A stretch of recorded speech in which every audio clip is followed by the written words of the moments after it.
শুভ সন্ধ্যা বন্ধুরা। আজ হলো 18 সেপ্টেম্বর বৃহস্পতিবার। আজকের সন্ধ্যার বরাক উপত্যকার শ্রীভূমি, করিমগঞ্জ, শিলচর, হাইলাকান্দি সহ আসামের বিশেষ বিশেষ খবরগুলি হলো: পুলিশের নেশা জাতীয় মাদক বিরোধী অভিযানে আবারও বড় সাফল্য। বরাক উপত্যকার শিলচর থেকে 12 কোটি টাকার নেশা জাতীয় ইয়াবা ট্যাবলেট সহ গ্রেফতার যুবক। বিস্তারিত থাকবে প্রতিবেদনে। অসমের গৌহাটিতে ঢুকতে দেওয়া হলো না মেঘালয়ের ট্যাক্সিগুলো। মেঘালয়ের বহু গাড়ি অসমে প্রবেশে বাধা ট্যাক্সি সংগঠনের। উত্তপ্ত পরিস্থিতি।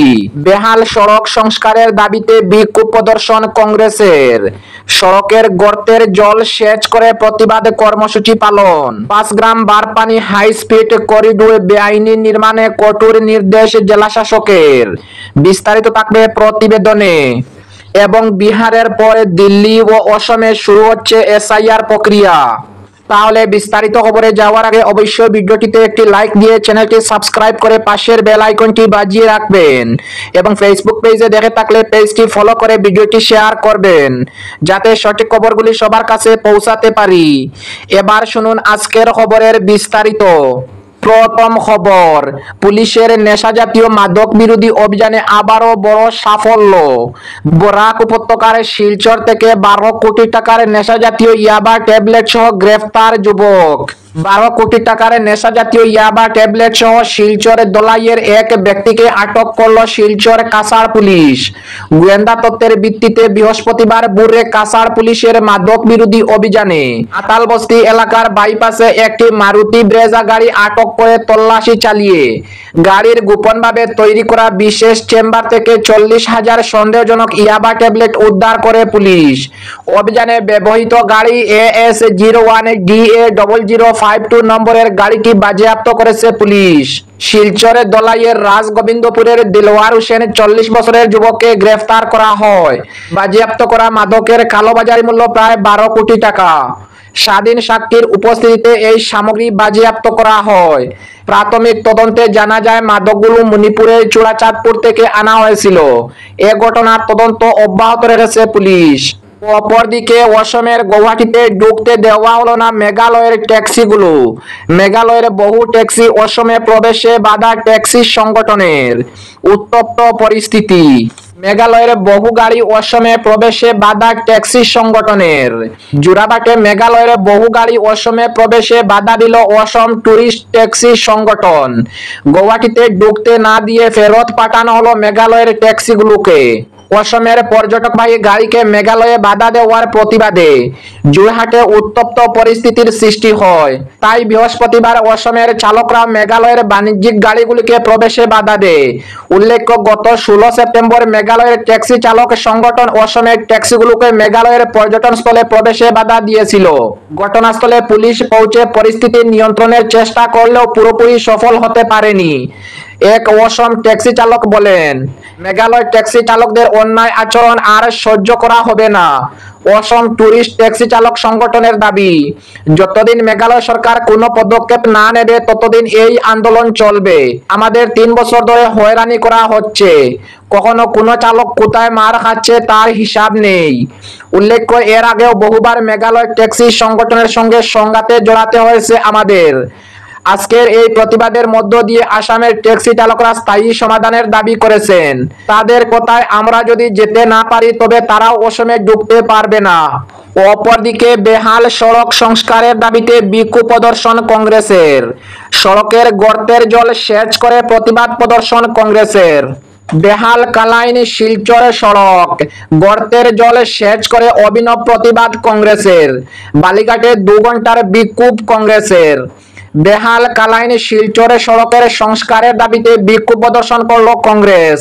বৃহস্পতিবার শহরতলি বালিঘাটে জেলা পরিষদের সদস্য ফরিদা পারভিন লস্করের নেতৃত্বে বেহাল সড়কের উপরে দাঁড়িয়ে প্লেকার্ড হাতে নিয়ে বিক্ষোভ প্রদর্শন করেন কংগ্রেস কর্মকর্তারা। পুকুরসম গর্তে জল সেচে অভিনব প্রতিবাদ জানান ফরিদা পারভিন। এদিন বিক্ষোভকারীরা বিজেপি সরকার হায় হায়, পূর্ত বিভাগ হায় হায়, পূর্তমন্ত্রী হায় হায়, NHGCL মুর্দাবাদে বিভিন্ন স্লোগানে আকাশ বাতাস মুখরিত করে তুলেন। গর্তে ধানের চারা রোপণ, জল সেচ ও টুকরি দিয়ে মাটি ফেলে প্রতিবাদ জানিয়েছেন। খবর পেয়ে ছুটে আসেন দলবল নিয়ে অরুণাচল পুলিশের ফাঁড়ির ইনচার্জ রঞ্জিত গগৈ। যানবাহনে চলাচল নিশ্চিত করতে দেখা গেছে। শীঘ্রই সড়ক মেরামত করা না হলে বৃহত্তর গণ আন্দোলন গড়ে তোলার হুমকি দেন প্রতিবাদী জনতা। উল্লেখ্য, দীর্ঘদিন ধরে চরম বেহাল অবস্থায় পড়ে রয়েছে কালাইন শিলচর সড়ক। বারবার গুরুত্বপূর্ণ এই বেহাল সড়ক সংস্কারের দাবি জানানো হলেও সংস্কারে কোনো হুলদুল নেই বিভাগের। হারাং সেতু ভেঙে পড়ার পরে সেতু পরিদর্শনে এসে বরাকের দুই মন্ত্রী কৌশিক রায় ও কৃষ্ণেন্দু পাল যদিও বলেছিলেন শিলচর কালাইন সড়কের সংস্কার কাজ চালিয়ে যাচ্ছে NHDCL, কিন্তু বাস্তবে তার কোনো চিত্র নেই। অথচ দিন দিন সড়কটি চরম বেহালাকার ধারণ করেছে। রাস্তায় পুকুরসম গর্তে আর জল কাদায় তৈ তৈ পরিস্থিতি। ফলে এ সড়ক দিয়ে যানবাহন চলাচল কঠিন পরিস্থিতির মুখে দাঁড়িয়েছে। এমনকি দুর্গাপুজোর প্রাককালে সেই সড়ক সংস্কারে নেই কোনো পদক্ষেপ। এতে সড়ক নিয়ে জনমনে আছড়ে পড়েছে ক্ষোভ। আর দীর্ঘদিনের পঞ্জীভূত ক্ষোভের বহিঃপ্রকাশ ঘটে বৃহস্পতিবার। প্রায় 2 ঘন্টা বিক্ষোভ প্রদর্শনের পর সার্কল ম্যাজিস্ট্রেট ইফতেখার হোসেন পৌঁছে ব্যবস্থা নেওয়ার আশ্বাস দিলে অবরোধ প্রত্যাহার করেন কংগ্রেস কর্মীরা। তার হাতে একটি স্মারকপত্র তুলে দিয়ে বিক্ষোভকারীরা জানিয়ে দিয়েছেন, আগামী 24 ঘন্টার মধ্যে সড়ক সংস্কারে হাত না পড়লে অবরোধে নামতে বাধ্য হবেন তারা। সড়কটি বড়খলা, কাটিগড়া ও শিলচর 3টি বিধানসভা জুড়ে থাকলেও সড়কের বেশিরভাগ অংশ জুড়ে রয়েছে বড়খলা ও কাটিগড়ায়। তবে এদিনের বিক্ষোভে চোখে পড়েনি দলের 2 বিধায়ককে। এ নিয়ে বিভিন্ন মহলে নানা প্রশ্ন উকি মারেছে।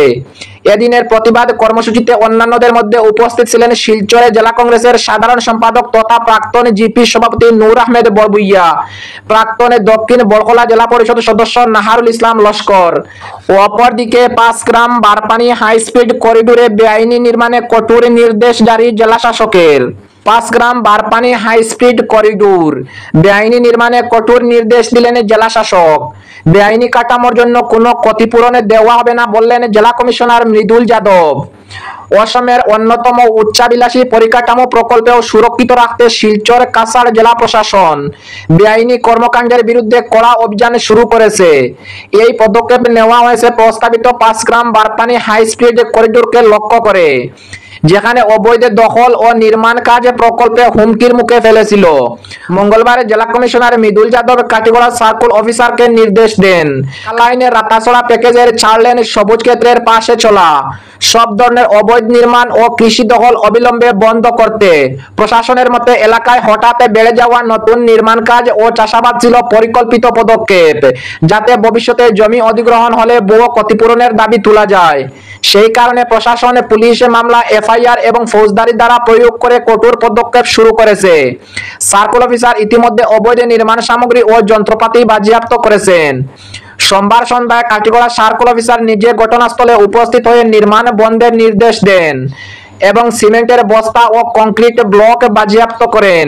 জেলা শাসক মৃদুল যাদব স্পষ্ট করে বলেন, 15 সেপ্টেম্বরের বিজ্ঞপ্তি ভঙ্গ করে কোনো কার্যকলাপ চালানো হলে তা বন্ধ করা হবে এবং সেই কাঠামোর ক্ষতিপূরণের জন্য অযোগ্য ঘোষণা করা হবে।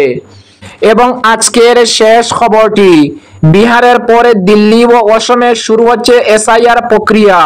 বিহারের পর রাজধানী দিল্লিতে শুরু হচ্ছে SIR প্রক্রিয়া। সংবাদ সংস্থা PTI বুধবার সরকারি নির্দেশিকায় উল্লেখ করে জানিয়েছেন, 2002 সালের ভোটার তালিকায় দিল্লির যে ভোটারদের বা তাদের অভিভাবকদের নাম নেই তাদের পরিচয়পত্র দিতে হবে। অর্থাৎ ভোটারদের 2002 সালের তালিকায় নাম রয়েছে কিনা তা খতিয়ে দেখার আর্জি জানালেন দিল্লির মুখ্য নির্বাচনী আধিকারিক। জানা গেছে অসমেও এই প্রক্রিয়া শুরু হতে চলেছে। সম্ভবত অসমে আগামী বছরের এপ্রিলে বিধানসভা ভোট। দিল্লির মুখ্য নির্বাচনী আধিকারিকের তরফে দেওয়া বিবৃতিতে বলা হয়েছে, ভোটার তালিকা খতিয়ে দেখার এই পর্ব 26 অক্টোবর পর্যন্ত। 2002 সালের ভোটার তালিকায় ভোটারদের এবং অভিভাবকদের নাম রয়েছে কিনা সেটা খতিয়ে দেখার আবেদন জানানো হয়েছে ওই বিবৃতিতে। দিল্লির সিওদের ওয়েবসাইটে 2002 সালের ভোটার তালিকার কপিও আপলোড করা হয়েছে। নির্বাচন কমিশনের তরফে জানানো হয়েছে, কারো নাম না থাকলে তাদের বৈধ নথি প্রস্তুত রাখতে বলা হয়েছে, যাতে ভেরিফিকেশনের সময় সমস্যায় পড়তে না হয়।